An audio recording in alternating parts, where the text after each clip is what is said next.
দেখুন, ভোট বাংলার vote peacefully হয়।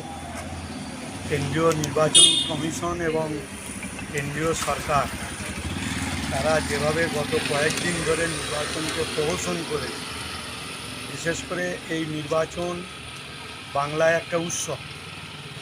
এক রাজনৈতিক দলের কর্মীরা অন্য রাজনৈতিক দলের ক্যাম্পে গিয়ে মুড়ি খায়, টিফিন খায়, কিন্তু এখানে কেন্দ্রীয় নির্বাচন কমিশন এবং বিজেপি যেভাবে এই নির্বাচনকে প্রহসন করেছে তাতে বাংলার মানুষ বিরক্ত।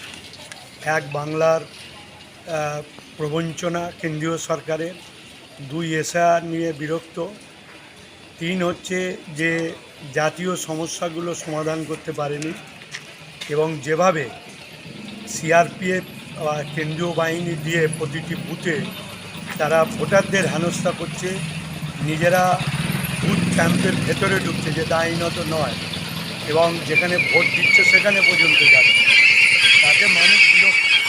এবং জেনে রাখবেন যে যেভাবে মানুষের উৎসাহ নেবে, সকাল থেকেই ভোট লাইনে দাঁড়িয়েছে, তাতে জেনে রাখবেন বিশেষ করে সিঙ্গুর বিধানসভা কেন্দ্রে আগের থেকে এক ভোট হলেও বেশি হলে জিতব এবং রাজ্যের মাননীয় মুখ্যমন্ত্রী 250টি আসন নিয়ে পুনরায় চতুর্থবারের জন্য ক্ষমতায় আসবে। এবারে ভাই ভোটের লড়াই এই এখানেই দেখবো।